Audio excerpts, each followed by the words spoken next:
சற்று முன் வெளியான முக்கிய அறிவிப்பின்படி என்பிஎஸ் டு யூபிஎஸ் ஊழியர்களுக்கு மீண்டும் ஒருமுறை வாய்ப்பளித்த மத்திய அரசு. 30ஆம் தேதி தான் கடைசி நாள். செய்தியை முழுமையாக கேட்கறதுக்கு முன்னாடி நம்ம சேனலை சப்ஸ்கிரைப் பண்ணலாம். சப்ஸ்கிரைப் பண்ணிக்கோங்க. மறக்காம பெல் பட்டனை கிளிக் பண்ணிக்கோங்க. அப்போ தான் நம்மளுடைய அப்டேட்டட் நியூஸ் உங்களுக்கு உடனுக்குடன் வந்து சேரும். ஏப்ரல் 1, 2025 முதல் ஆகஸ்ட் 31, 2025 வரை பணியில் சேர்ந்த மத்திய அரசு ஊழியர்கள் தேசிய ஓய்வூதிய முறையை தேர்ந்தெடுத்து ஒருங்கிணைந்த ஓய்வூதிய திட்டத்திற்கு அதாவது யூபிஎஸ் மாறுவதற்கு ஒருமுறை மட்டுமே பயன்படுத்தக்கூடிய வாய்ப்பை நீட்டிக்க அரசாங்கம் முடிவு செய்துள்ளது.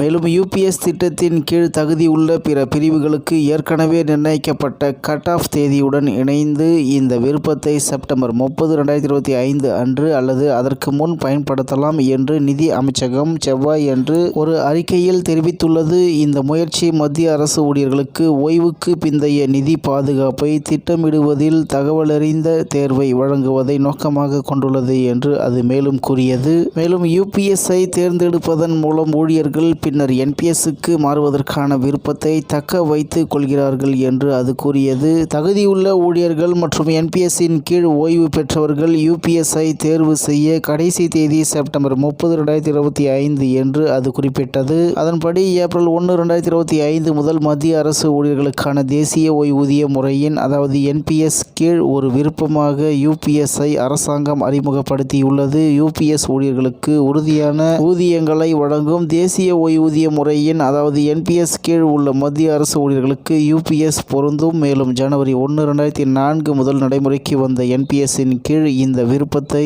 தேர்வு செய்கிறார்கள். யூபிஎஸ் மற்றும் என்பிஎஸ் இரண்டில் ஒன்றை தேர்ந்தெடுக்கும் விருப்பத்தை 23 லட்சம் அரசு ஊழியர்கள் பயன்படுத்தலாம். ஆகஸ்ட் 24, 2024 அன்று பிரதமர் நரேந்திர மோடி தலைமையிலான மத்திய அமைச்சரவை யூபிஎஸ்ஐ அங்கீகரித்தது. அதன்படி ஜனவரி 2004 முடிவடைந்த பழைய ஓய்வூதிய திட்டத்தின் கீழ் ஊழியர்கள் கடைசியாக பெற்ற அடிப்படை ஊதியத்தில் 50% ஓய்வூதியமாக பெற்றனர். அதன்படி ஓபிஎஸ் போலல்லாமல் யூபிஎஸ் என்பது பங்களிப்பு இயல்புடையது. இதில் ஊழியர்கள் தங்கள் அடிப்படை சம்பளம் மற்றும் அகவிலைப்படியில் 10% பங்களிக்க வேண்டும். அதே நேரத்தில் முதலாளியின் பங்களிப்பு அதாவது மத்திய அரசு 18.5% இருக்கும் என்று தகவல் வெளியாகியுள்ளது என்பது குறிப்பிடத்தக்கது. இத்துடன் இன்றைய முக்கிய செய்தி நிறைவேறுகிறது. மேலும் இது போன்ற செய்திகளை உடனுக்குடன் தெரிந்து கொள்ள ஆர்கே நியூஸ் தமிழ்நாடு சேனல் உடன் இருங்கள். நன்றி, வணக்கம்.